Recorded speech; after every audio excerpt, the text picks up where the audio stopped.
Andrew Mitchell is here. Good morning. Good morning. Let's start with the Middle East. How close do you think we are to a point of no return that would draw the Iranians into conflict?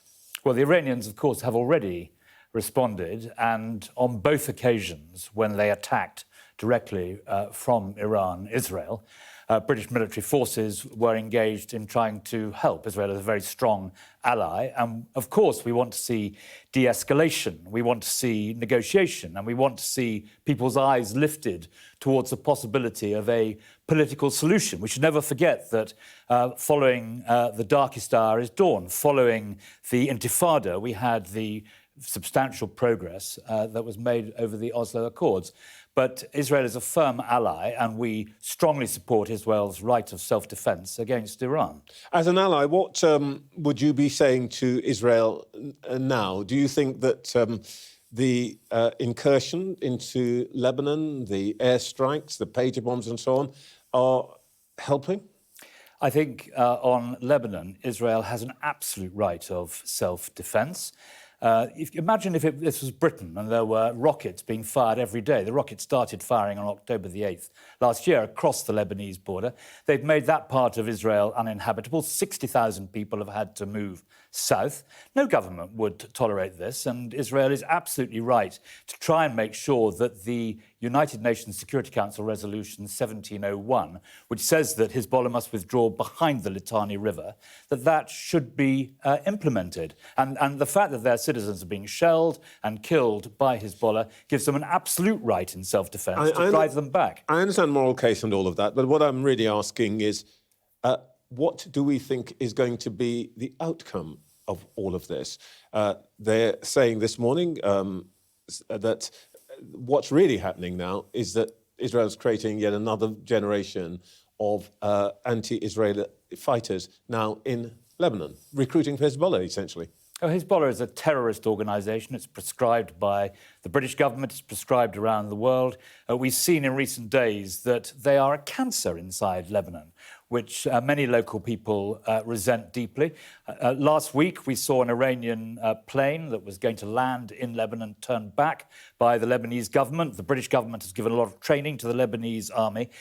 Israel is absolutely within its rights to try and move Hezbollah back behind the Litani River. And it will be very different, I think, from 2006, because the weaponry, the intelligence, when the Israel resources... previously invaded Lebanon. Yes, where they got bogged down for a very long period of time. But the weaponry, the science, the ability to push these people back, I hope will be very different this time. So no red line for Israel right now? Well, I think it's very important that we recognise Israel's right of self-defence. After all, the fundamental question you have to ask following October the 7th last year is, do you believe that Israel has the right to exist? And if you do believe that, they have the right of self-defence against these appalling pogroms and terrible attacks.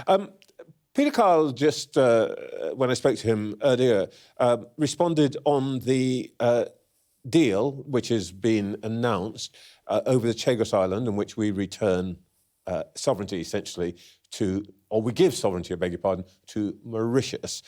Some of your colleagues have denounced this as a tremendous sellout.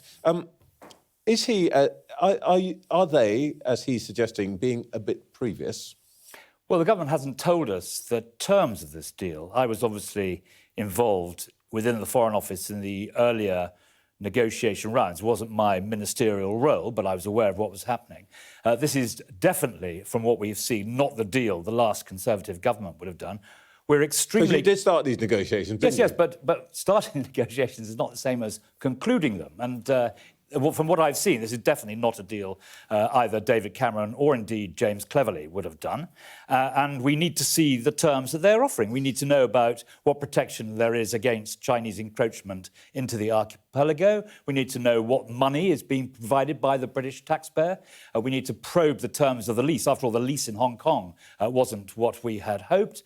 And we need to do all those things, and the right place to do them is in the House of Commons. And His Majesty's opposition will put down tomorrow an urgent question in the House of Commons, if there isn't a statement from the government, so that we can probe the terms of this. But from what we have seen so far, and by the way, it should have been announced in the House of Commons, which is the right place to do these things, from what we've seen so far, this looks like a bad deal for Britain. Let's talk about the Conservatives. I was in Birmingham last week for your conference.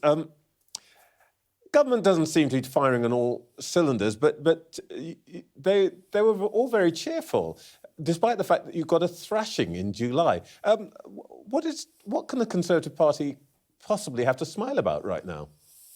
Well, I think the conference was facing the future and was looking at which of these four excellent candidates are going to be our leader after November the 2nd. So it was, in that sense, an optimistic conference looking forward and hearing what each of them has to offer their party and their country. But you're right in saying that the contrast between Starmer's start after July the 5th and, for example, Tony Blair's start in 1997, when the Conservative Party last received such a drubbing, and I lost my seat at that time. The contrast is enormous. I think that the Blair government at least had a strategy. This government doesn't appear to have any strategy at all. I wasn't actually offering you an opportunity to have a go at Labour. I was really asking you about your party, because the thing that struck me most about the four candidates that you mentioned is that not one of them seemed to acknowledge any of the key reasons that you lost in July.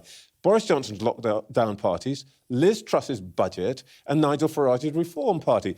Would you accept that whoever becomes leader, until you acknowledge those facts, nobody's going to be listening to you? Well, I think there was an undercurrent addressing those issues. The issue about reform is not to cosy up to reform or anything like that. It is to develop the policies which will mean that people return from reform to supporting the Conservative Party. In opposition, I've done it before. You know, it's a terrible time always. But the one thing you can do in opposition is plan for the time when you hope to be re-elected and once again serve the British people. And so the right approach on reform is to get the right policies so that people don't feel they need to vote for a party other than the Conservatives. Have you decided who you're backing yet?